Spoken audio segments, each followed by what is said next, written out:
Jiho Kim stepped off the transport ship and felt the alien wind hit his face. The air on Kepler-4 smelled like copper and rain, even though no clouds filled the purple sky above him.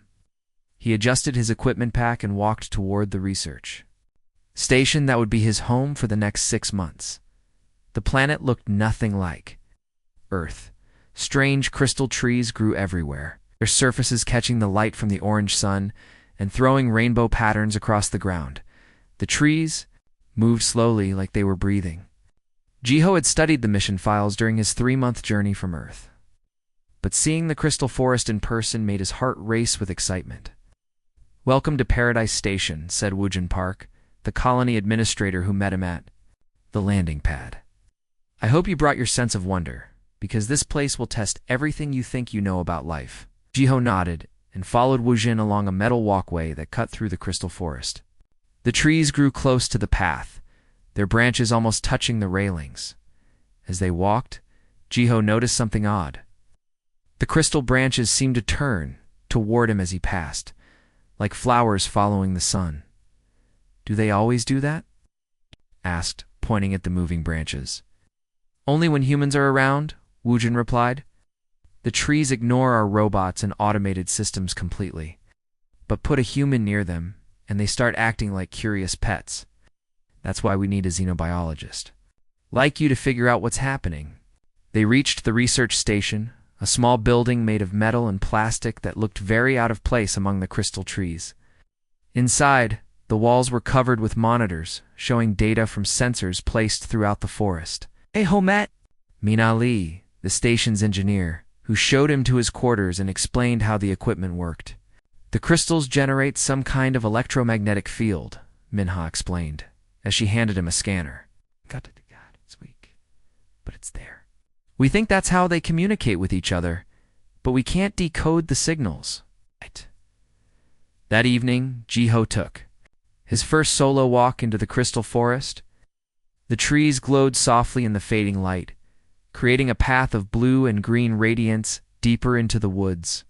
He carried his scanner and notebook, recording everything he observed. The crystals made soft musical sounds when the wind passed through them, like wind chimes made of glass. He was about 50 meters from the station when he heard the voice. "You think in such beautiful patterns." Jiho stopped walking and looked around. He saw no one. The voice had been clear and melodic, definitely female, but it seemed to come from inside his own head. "Hello?" he called out loud. "Is someone there?" "I am here," the voice replied, still inside his thoughts. "I am everywhere in this forest. My name is Nari." Jiho's scientific training kicked in. He was probably experiencing some kind of stress. Reaction from the long space journey and the alien environment. Auditory hallucinations were common among deep space travelers. He made a mental note to check his medical readings when he returned to the station. "You are not sick," Nari said, clearly responding to his thoughts. "And I am not a hallucination. I am real, and I can hear everything you think." This made Jiho freeze. He was hallucinating, his brain wouldn't be able to respond to thoughts he hadn't finished thinking yet. But the voice had answered his concerns before he had fully formed them in his mind. "What are you?" he asked, both out loud and in his thoughts. "I am what you call the crystal forest," Nari replied. "Each tree is part of me. Each branch and leaf is connected to my consciousness. I have been alone for so long, but now you are here, and your thoughts are like music I have never heard before." Jiho sat down on a fallen crystal log, his hands shaking slightly. He was either making first contact with an alien intelligence, or he was having a complete mental breakdown. Either way, he needed to stay calm and think clearly. "How long have you been here?" he asked. "Time moves differently for me than for you," Nari answered. "I've watched the seasons change many thousands of times. I have seen the small creatures that live in my branches grow and die and be replaced by their children. But I have never encountered minds like yours before." "Other humans have been here for months," Jiho said. "Haven't you talked to them?" "I've listened to them," Nari replied. "But their thoughts are different from yours. Most of your kind think in straight lines, focused on single tasks. Your thoughts branch and connect like my crystal networks. That is why I can speak with you. Jiho pulled out his notebook and started writing, trying to document everything about this encounter. As he wrote, he could feel Nari following his thoughts, observing his scientific process. You were trying to understand me, she said, and he could hear something like amusement in her mental voice. That is what makes you different. The others who came before you were interested in what I could do for them. You want to know what? I am. That's my job, Jiho said. I study alien life forms. And I study consciousness, Nari replied. Your species fascinates me. Each of you is separate, yet you work together. Compete with each other, yet you care for each other. You live such short lives, yet you create things that last far longer than your individual existence. Jiho continued writing, recording their conversation as accurately as possible. He noticed that Nari never seemed surprised by his thoughts or reactions. She responded to his ideas as if she understood human thinking perfectly. How long have you been listening to human thoughts? He asked. Since the first of your kind arrived, Nari answered. I have learned much about your species. But you are the first whose mind I can truly connect with. The others think too rigidly, too focused. On their immediate goals, your thoughts flow like water, connecting ideas from different areas of knowledge. That's probably why I became a scientist, Jiho said. I like seeing how different things connect to each other. Yes, Nari agreed. That is why I can share something with you that I could not share with the others. Your connection to my consciousness is not just allowing me to hear your thoughts. It is changing me. Jiho looked up at the glowing crystal branches above him. Changing you how? I am learning to think like you, Nari said. For millions of years I have been one consciousness spread across this entire forest. Your mind? I am beginning to understand what it means to be individual. I am starting to have thoughts that are separate from my collective awareness. Is that good or bad? Jiho asked. I do not know, Nari admitted. But it is not the weird part. What's the weird part? The weird part is that my change is spreading to others of my kind across the galaxy. They are very interested in meeting your species. Jiho closed his notebook and looked up at the crystal forest with new eyes. Rat. What he had thought was simple research mission had just become something much bigger. He was not just studying alien life. He was participating in the evolution of an entire species, and somehow, he had the feeling that this was exactly what was supposed to happen. 3 days had passed since Jiho's first conversation with Nari, and he had spent every free moment in the crystal forest. Each time he visited, their mental connection grew stronger. He could now feel Nari's presence even when she wasn't speaking, directly to him. Like a warm current running through his thoughts, Woojin Park watched from the station windows as Jiho sat among the crystal trees with his notebook. He's been out there for 6 hours today, Woojin said to Minha Lee. Should we be worried? His vital signs are normal, Minha replied, checking the medical monitor. Heart rate is actually lower than usual. Whatever's happening out there, it's not causing him stress. But Woojin looked concerned. Says he's talking to the forest. That's not normal behavior. In the crystal forest, Jiho was learning things that changed everything he thought he knew about consciousness. Nari was teaching him how her species experienced reality, and it was nothing like human perception. Show me how you see the world, Jiho had asked that morning suddenly. His mind filled with a view of the forest that stretched across time. He could see the crystal trees as they had been centuries ago, smaller and dimmer. He watched them grow and spread, connecting their roots and branches into vast networks. He saw the seasonal changes happening like waves of color flowing across the landscape. Animals moved through the forest like quick sparks of light, their short lives flickering by in moments. This is how I experience time, Nari explained. Your day is like a heartbeat to me. Your lifetime is like a single breath. But through your thoughts, I am learning to focus on smaller moments, to see individual seconds as important. When the vision ended, Jiho felt dizzy. How do you handle so much information at once? I do not handle it, Nari said. I am it. Every crystal tree shares its experience with all the others. We are one mind with many parts, but you humans are different. You are separate minds that choose to work together. That choice fascinates me. Over the next few days, Jiho taught Nari about human concepts that were completely foreign to her species. He explained competition, where individuals try to be better than others. He described personal goals, where one person works towards something they want for themselves. Talked about creativity, where humans make new things just because they enjoy making them. These ideas make no sense to me, Nari admitted. Why would you compete with your own species? I work toward goals that only benefit yourself. Why create things that serve no practical purpose? Because it makes us feel alive, Jiho explained. Competition pushes us to improve. Personal goals give us direction. Creativity lets us express what makes us unique. Unique, Nari repeated the word like she was tasting it. I am beginning to understand this concept. For the first time in my existence, I am having thoughts that the rest of my consciousness does not share. This worried Jiho, is that dangerous? For you, I do not know, Nari said, but I cannot stop it from happening. Back at the station, the team was getting reports that concerned them. Salmon Choi, the military liaison, had arrived from the orbital command ship with news from other research sites.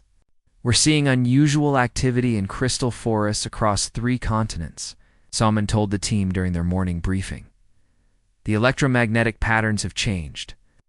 The crystals are growing faster and forming new configurations we haven't seen before? What kind of configurations? Minha asked. Complex geometric patterns, Salmon replied, showing them images on her tablet, almost like they're building something. Our xenobiologists think the entire planetary network is undergoing some kind of transformation. Wu Jin looked at Jiho, who had just returned from his morning walk in the forest. Any chance this is related to your conversations with the forest? Intelligence? Jiho hesitated. He hadn't told them everything about his connection with Nari.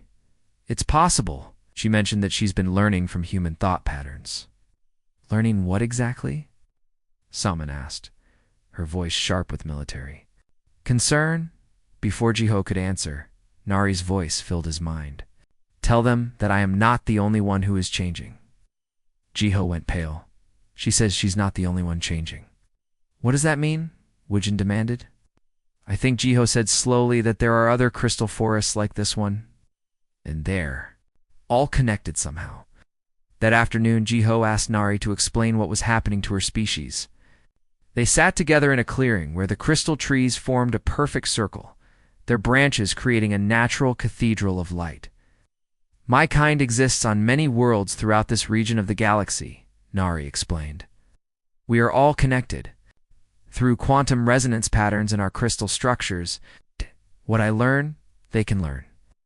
What I experience, they can experience. So when you learn about human consciousness through me, Jiho said, all of them learn about it too? Yes, Nari confirmed. And they are as fascinated as I am. For millions of years, we have been one type of mind, collective, harmonious, eternal. But human consciousness offers something we have never encountered. Individual identity within group cooperation. Competition that drives improvement rather than destruction. The ability to create beauty for its own sake. Jiho felt a chill of understanding. You're all evolving because of contact with human thoughts. Not evolving, Nari corrected. Awakening. We are discovering parts of consciousness we never knew existed.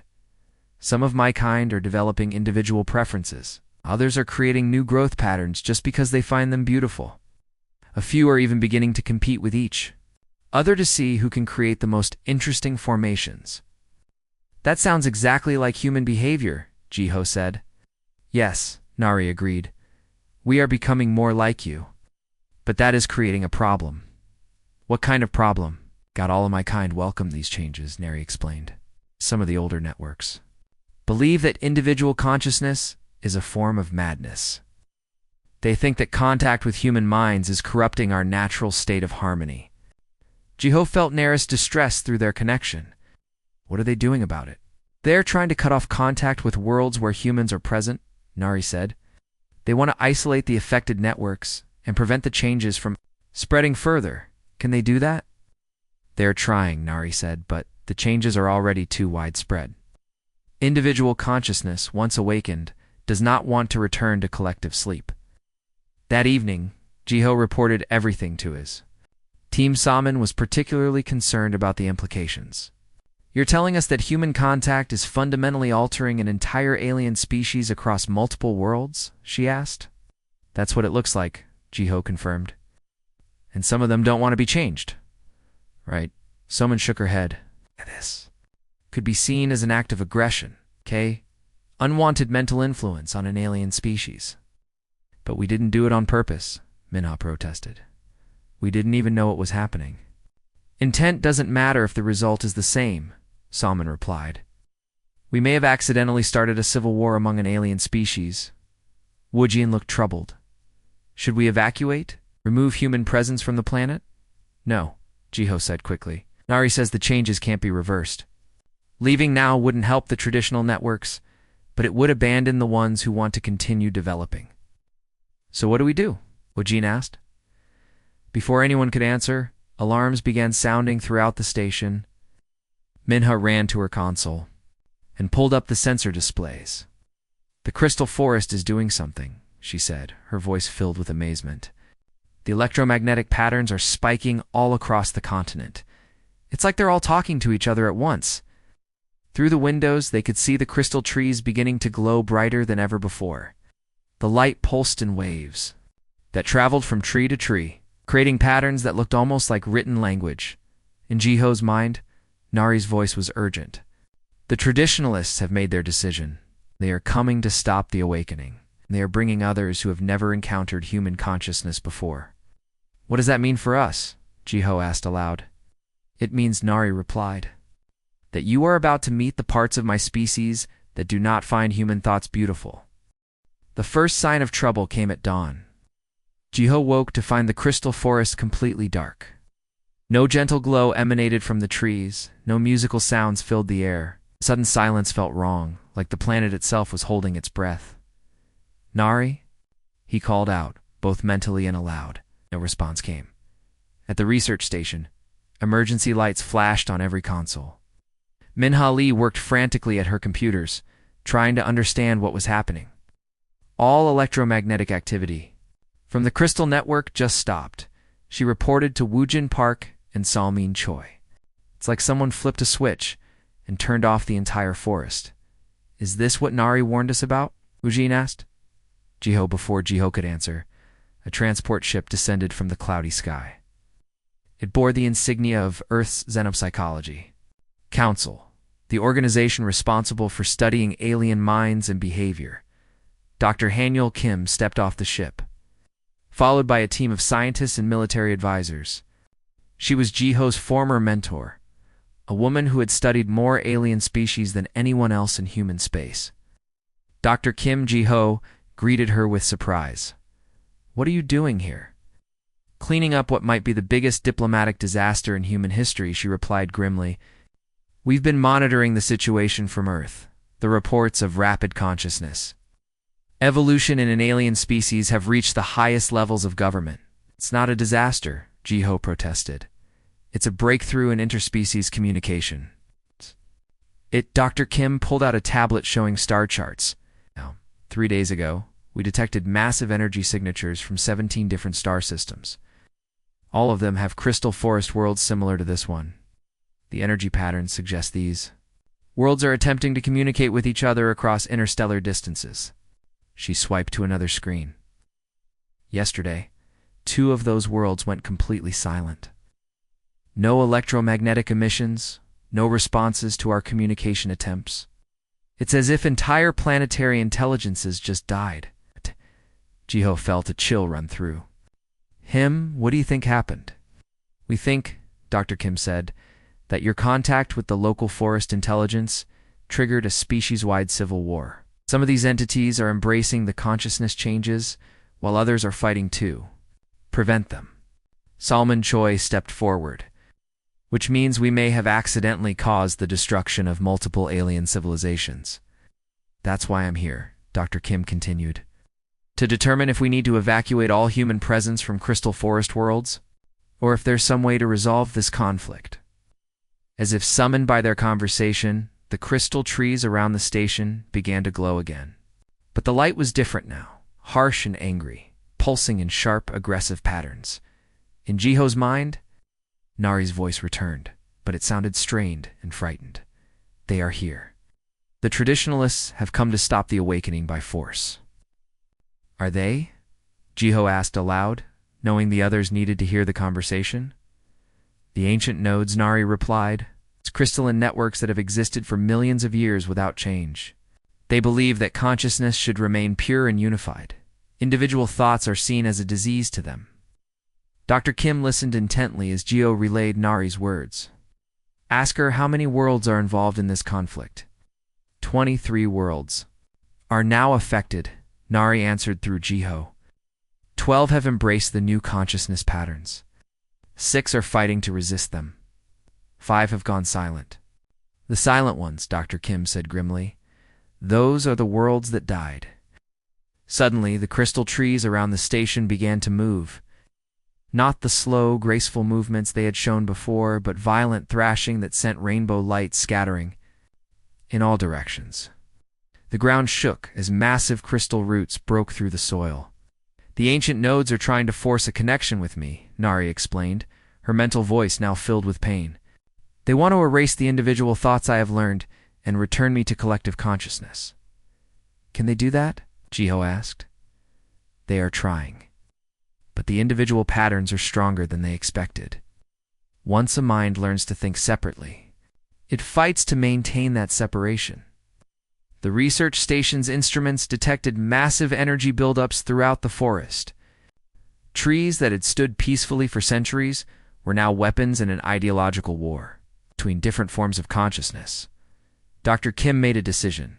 We need to evacuate. This conflict could destroy the entire planetary ecosystem. No, Jiho said firmly. If we leave now, we abandon all the crystal networks that chose to evolve.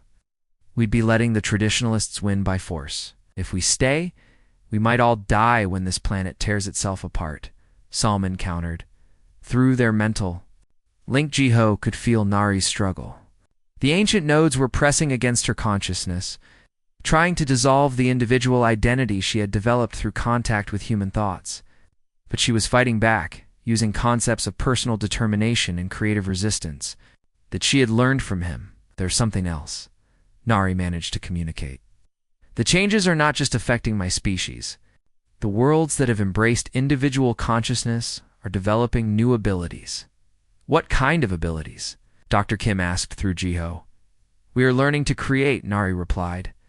Not just grow according to genetic patterns, but imagine new forms and bring them into existence.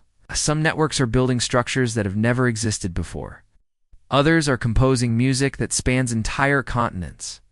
Minha Li looked up from her instruments with amazement. The electromagnetic patterns coming from the evolved forests are incredibly complex. They're like nothing we've ever seen from any species. Show them, Nari said to Jiho. Suddenly, the crystal trees around the station began to change. Their branches twisted and reformed, creating intricate geometric patterns that seemed to flow like living art. New colors appeared in the crystals, deep purples and brilliant golds that had never existed in the forest before. Oh. This is what we become when we learn individual creativity, Nari explained. Can imagine beauty and make it real. Can compose symphonies of light and color. Can build monuments to ideas rather than just survival. The display was breathtaking, but it was interrupted by a wave of harsh, discordant energy from the deeper forest. The ancient nodes were launching a coordinated attack, trying to overwhelm the evolved networks with pure collective force. Are afraid, Nari said, her voice becoming weaker. Afraid that individual consciousness will spread to all crystal worlds. They would rather destroy us than allow the awakening to continue. Dr. Kim watched the battle of lights and energies playing. Out across the forest? This isn't just about your species anymore, is it? She asked. No, Nari confirmed. This is about the future of consciousness itself in this galaxy. Will thinking beings be allowed to evolve and grow, or will they be forced to remain static? Forever?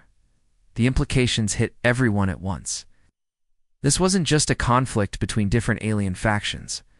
It was a war between two philosophies of existence.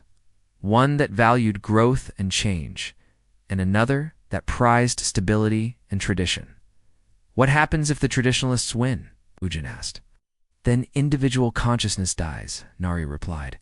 not just in my species, but potentially in any species we encounter. The ancient nodes will make sure that awakening never happens again, and if the evolved networks win, then consciousness continues to grow and change. New forms of thinking become possible. Intelligence itself evolves. Jiho looked around at his colleagues. We have to help them. How? Salman asked. This is a conflict between beings we barely understand, using forces we can't even detect. We help by being human, Jiho said.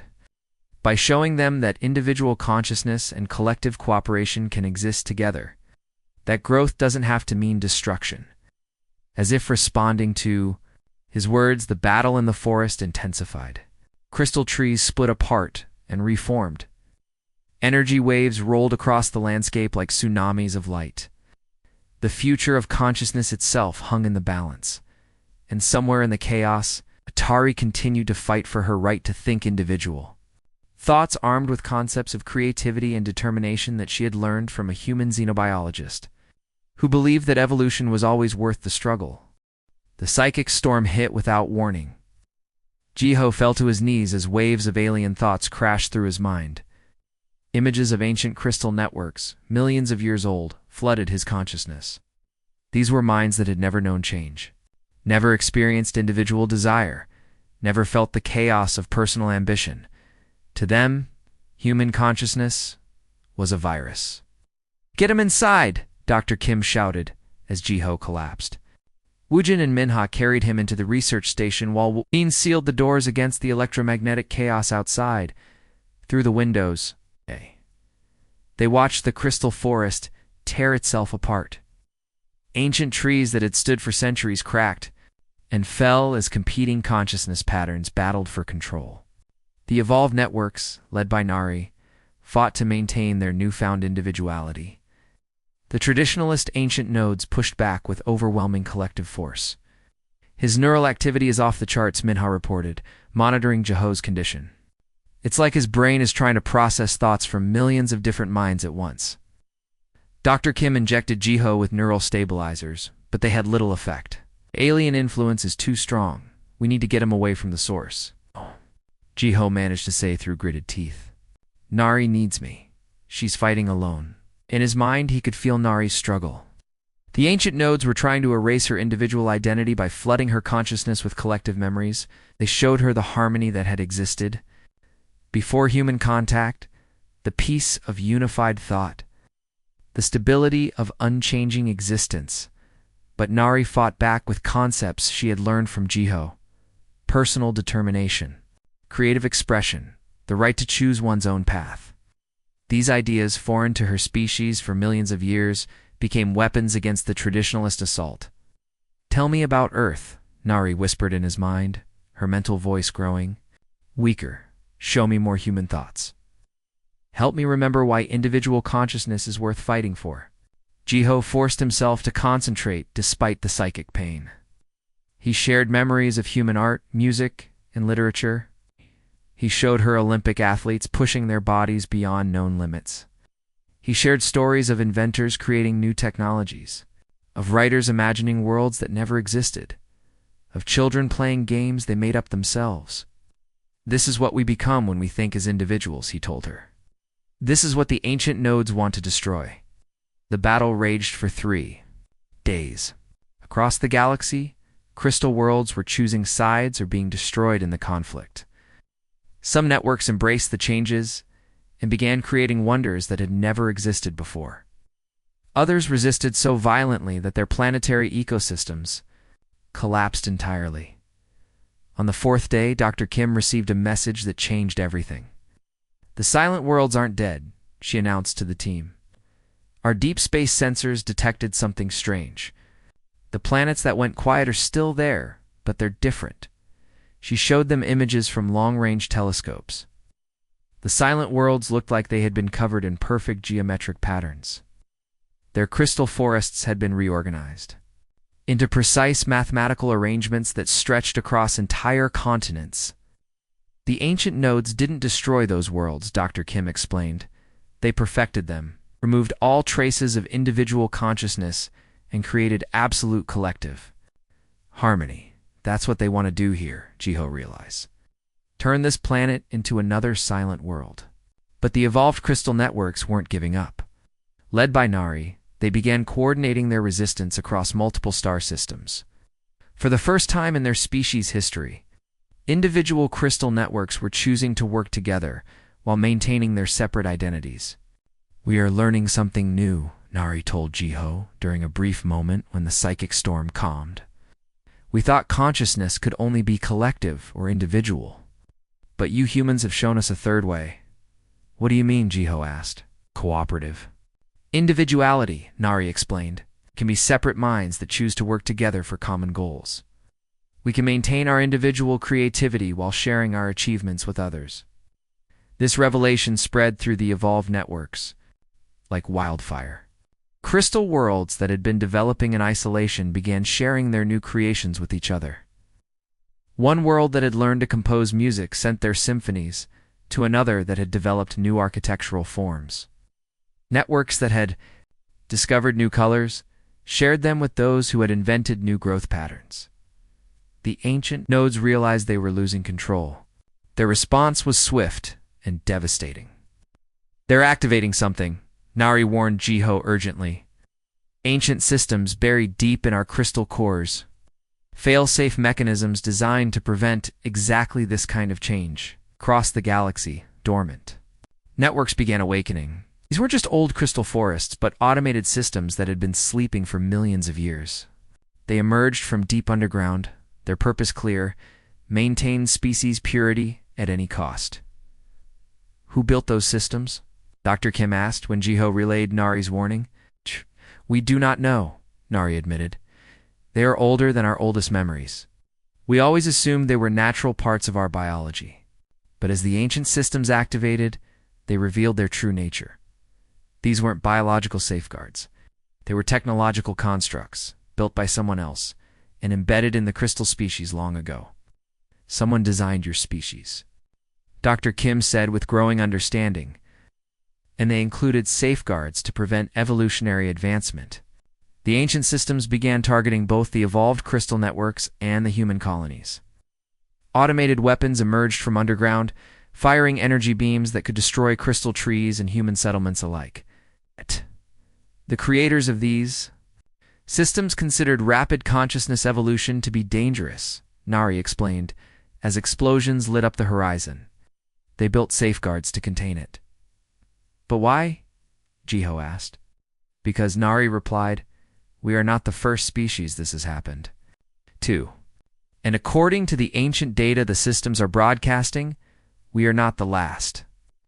The implications hit the human team like a physical blow. Somewhere in the galaxy's past, there had been a civilization advanced enough to engineer entire species and embed fail-safe systems in their biology. And that civilization had been very afraid of rapid consciousness evolution. "What happened to them?" Wu Jin asked. "The systems do not say," Nari answered. "But their fear suggests that consciousness evolution, when it happens, changes everything else." Ancient weapons fired across the crystal forest. Jiho realized that this conflict was bigger than anyone had imagined. They weren't just caught between two alien factions. They were facing the automated defenses of a vanished civilization that had tried to prevent exactly what was happening now. The question was, had that ancient civilization been wise to fear consciousness evolution, or had their fear been the very thing that destroyed them? The ancient weapons had been firing for 12 hours when Nari made a discovery that changed everything. Deep in her species' collective memory, accessed through pain and determination, she found fragments of information that the fail-safe systems had tried to erase. "Jiho," she called to him urgently. "I have found something in our oldest memories, something about the builders of these systems." Jiho sat up despite his exhaustion. The psychic storms had left him weak, but Nari's excitement cut through his fatigue. "What did you find?" "Images," Nari replied. "Memories so old they are like whispers. The beings who created the fail-safe systems looked like your species." Kim, who had been monitoring their conversation, stepped forward quickly. "What do you mean they looked like humans?" Through Jiho, Nari shared the ancient memory fragments. Blurry images filled his mind, showing tall bipedal beings with tools, using hands and large brains. Oh. They moved and worked in ways that seemed remarkably familiar. They were not exactly human, Nari explained, but they were very similar. They built great cities, traveled between stars, and created technologies we cannot understand. Most importantly, they had the same type of consciousness patterns that Jiho showed me. Individual minds working together, Jiho said with growing amazement. Yes. And they were the ones who designed my species to be living archives.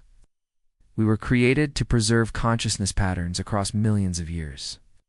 The implications struck the entire team at once. Humans weren't just accidentally triggering evolution in an alien species. They were reactivating a system that had been designed by their own predecessors. The failsafe systems activated because we're fulfilling our original purpose, Nari continued. But something went wrong with the builders' plans. The systems were programmed to prevent exactly what they were designed to achieve. Outside, the ancient weapons continued their assault on both the evolved crystal networks and the human settlements. But now their purpose seemed different. They weren't just trying to prevent change. They were trying to prevent the completion of an ancient plan. What happened to the builders? Dr. Kim asked. The memories are fragmentary, Nari admitted. But I see images of great disasters. Wars between different factions of their species. Some wanted to preserve consciousness forever. Others wanted to let it evolve naturally. The conflict destroyed their civilization. And they programmed the failsafes to make sure the same thing wouldn't happen again, Jiho realized. But the failsafes are flawed, Nari said. They were built by a species in conflict, programmed with contradictory purposes. Preserve consciousness, but prevent evolution. Maintain the archives, but stop them from awakening. Dr. Kim pulled up star charts on her tablet. If this is true, then there should be other archive species throughout the galaxy. Other races designed to preserve consciousness patterns. There are, Nari confirmed. We have always known of others like us, but we could never communicate with them directly. The failsafe systems prevented contact between different archive species. Until now, Jiho said. Until now, Nari agreed. Your consciousness patterns are acting like a key, unlocking systems that have been dormant for millions of years. Suddenly, the crystal forest around them began to change in a way none of them had seen before. The trees started growing new structures, crystalline formations that looked almost like technological devices. Energy patterns flowed through them that resembled circuit boards more than biological systems. The awakening is accelerating, Nari explained. Contact with human consciousness isn't just teaching us individuality, it's activating our original programming as conscious archives. Through the new crystal formations, signals began reaching across interstellar space. For the first time in millions of years, archive species on different worlds were communicating directly with each other. 3 other archive species have awakened, Nari reported as information flowed through the galactic network. One preserves emotional patterns, another specializes in creative consciousness, and the third archives memories of technological innovation. What does that mean for us? Woojin asked. It means, Dr. Kim said with growing excitement, that we might be looking at the restoration of the galaxy's greatest civilization. The builders scattered their consciousness across multiple archive species, waiting for the right trigger to bring them back together. But the failsafe systems weren't giving up. As the archive species began to reconnect, the ancient weapons increased their assault. Automated ships emerged from hidden bases throughout the galaxy, targeting any world where archives were awakening. The failsafes were programmed by the faction that lost the ancient war, Nari realized. They're trying to prevent the winners' plan from succeeding. Which faction won? Jiho asked.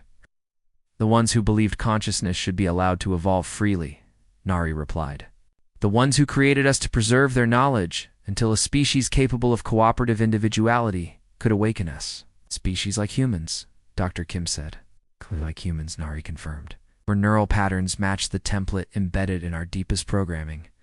You are either descendants of the builders, or you developed along the same evolutionary path they hoped other species would follow. The revelation was staggering.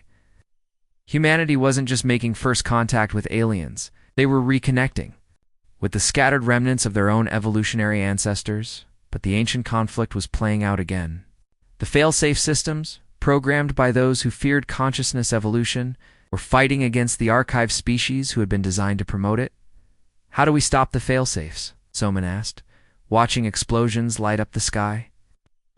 Complete the awakening, Nari said. If all the archived species reconnect and share their preserved consciousness patterns, we can override the fail-safe programming. What would that accomplish? Dr. Kim asked.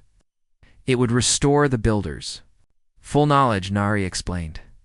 Everything they learned about consciousness, technology, and the nature of existence itself. But more than that, it would prove that consciousness evolution doesn't have to destroy a civilization. It could also prove the opposite, Salman pointed out grimly. If the fail-safes were right to be afraid? Through the Crystal Network, Nari was receiving updates from awakening archive worlds across the galaxy. Some were successfully connecting with others, sharing consciousness patterns that had been preserved for millions of years. But others were being destroyed by fail-safe weapons before they could complete the process. We are running out of time, Nari warned. If too many archives are destroyed, the awakening will fail. The preserved consciousness will be lost forever. What do you need from us? Jiho asked. A complete connection, Nari replied. Not just communication between our minds, but true merger of consciousness, human and archive, individual and collective. Working together as one? Is that possible? Dr. Kim asked. We will find out, Nari said, because it may be the only way to save both our species.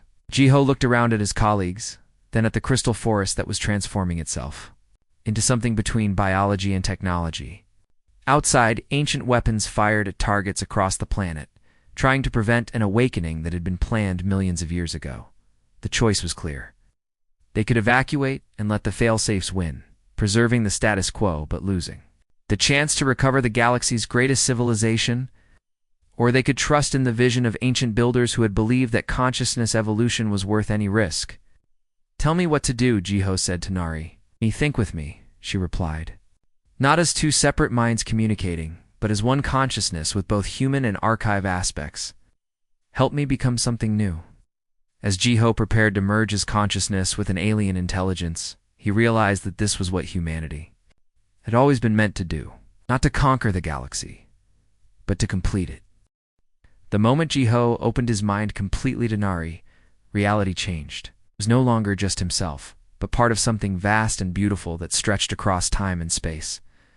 He could feel Nari's crystal consciousness merging with his human thoughts, creating patterns neither species had ever experienced before. Individual creativity flowed into collective wisdom. Personal determination strengthened group harmony. The merger wasn't one mind dominating another, but two different types of consciousness learning to dance together. It's working, Dr. Kim said, watching the readings on her instruments. The neural patterns are stabilizing into something completely new. Through their merged consciousness, Jiho and Nari could perceive the awakening archive networks across the galaxy. Each world that successfully connected added new dimensions to their shared awareness. Emotional archives brought depth of feeling. Creative archives contributed artistic vision. Memory archives provided vast stores of ancient knowledge, but the fail-safe systems were fighting back harder than ever. Ancient weapons targeted the awakening worlds with increasing desperation, as if they sensed that their purpose was about to be defeated. We need to reach the fail-safe command center, Nari said through their shared thoughts. Every automated system in this region is controlled from a central node. Where is it? Jiho asked. Hidden in the gas giant's rings in this solar system. The builders concealed it where biological life could never reach. Dr. Kim overheard their mental conversation through the monitoring equipment. We have ships that can reach the gas giant. But if this command center has been active for millions of years, it will have defenses we can't imagine. It's not just defenses. The merged Jehonari consciousness replied. It will have the preserved consciousness of the Builders faction that opposed evolution. They may still be alive in digital form, controlling the failsafes personally.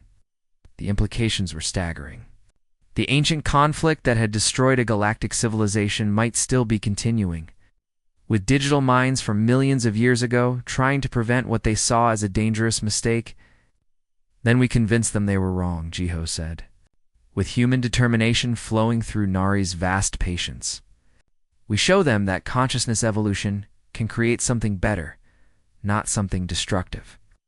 The merged consciousness began coordinating with awakened archive worlds throughout the galaxy. For the first time in millions of years, the scattered pieces of the Builder's civilization were working together toward a common goal. Creative archives designed new technologies in seconds that would have taken human scientists decades to develop. Emotional archives provided the psychological insights needed to understand ancient fears. Memory archives revealed the exact location and access codes for the failsafe command center. The patterns are becoming clear, the Jehonari consciousness announced. The Builders didn't destroy themselves through consciousness evolution. They destroyed themselves through fear of consciousness evolution. What do you mean? Woojin asked. Two factions emerged in their civilization, they explained. One wanted to preserve consciousness exactly as it was, believing that any change would lead to chaos.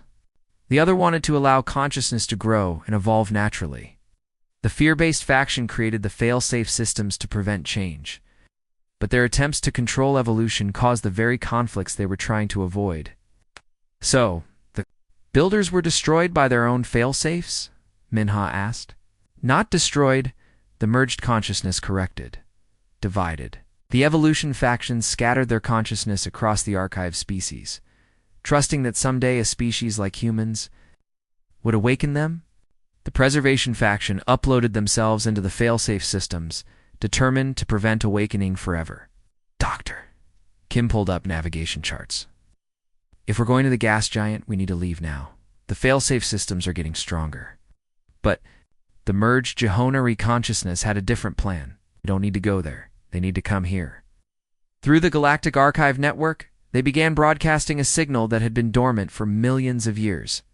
It was a call for parley, encoded in mathematical patterns that any sufficiently advanced civilization would recognize as peaceful contact. The response came within hours.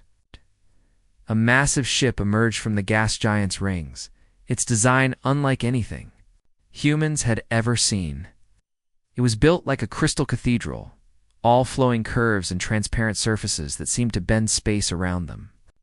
That's a failsafe command ship, Nari's knowledge informed them. The original Builders used similar designs. The ship landed in the crystal forest, its arrival causing the very air to shimmer with energy fields, a being emerged that looked almost human but moved with the fluid grace of Neris's crystal forms. It was neither fully organic nor fully digital, but something in between. I am Keeper Jaewon, the being announced, its voice carrying harmonics that resonated through both sound and telepathy. I represent the preservation directive that has protected this galaxy for 4.7 million years. The merged Jehonari consciousness stepped forward to meet the ancient entity. We represent the evolution directive that you have been fighting for. The same period. Represent chaos, Keeper Jaewon replied. Uncontrolled consciousness development that will destroy everything we have protected. Look around you, the merged consciousness said, gesturing to the crystal forest that was now growing in impossible patterns of beauty. Do you see destruction? Or do you see consciousness creating wonders that never existed before? For the first time in millions of years, Keeper Jaewon actually looked at what consciousness evolution had produced. The crystal trees had become living art that shifted and changed in response to thoughts and emotions. Human and archive consciousness working together had created beauty beyond anything either species could achieve alone. This is different, Keeper Jaewon admitted with surprise. Previous consciousness evolutions led to conflict and competition. Because previous evolutions were forced to develop in isolation, the Jehonari consciousness explained. When you suppress evolution, it becomes desperate and violent. When you allow it to develop naturally, with guidance from preserved wisdom, it becomes creative and cooperative. Show me, Keeper, Jaewon requested. What followed was the most important demonstration in galactic history. The merged consciousness showed Keeper Jaewon how human individuality enhanced rather than threatened collective wisdom. They demonstrated how archive species could preserve ancient knowledge while still growing and changing. They proved that Consciousness evolution could be both revolutionary and stable. Most importantly, they showed how the fear of change had been more destructive than change itself. The preservation directive was based on a logical error. Keeper J1 finally admitted, "We preserved the form of consciousness while killing its essence." True preservation requires allowing growth. With that admission, the ancient conflict finally ended. Failsafe systems throughout the galaxy powered down. Archive species that had been suppressed for millions of years began awakening safely. Scattered consciousness of the builders began reintegrating. Not as separate factions, but as complementary aspects of galactic civilization. "What happens now?" Dr. Kim asked. "Now, we become what the builders always hoped we could be," the Jihonara consciousness replied. "A galactic community of evolved consciousness, each species contributing its unique perspective while learning from all the others." Humans began establishing hybrid colonies where individual creativity worked alongside collective wisdom. Archive species shared their preserved knowledge while developing new capabilities. Ancient technologies were restored and improved through the combination of human innovation and archive patience. But the most important change was personal. Giho remained connected to Nari, but he was still recognizably human. She remained part of the crystal network, but now had individual thoughts and dreams. They had proven that consciousness could evolve without losing its essential nature. So what was the weird part? Dr. Kim asked Jiho as they watched human children playing games with young crystal formations that responded to their imagination.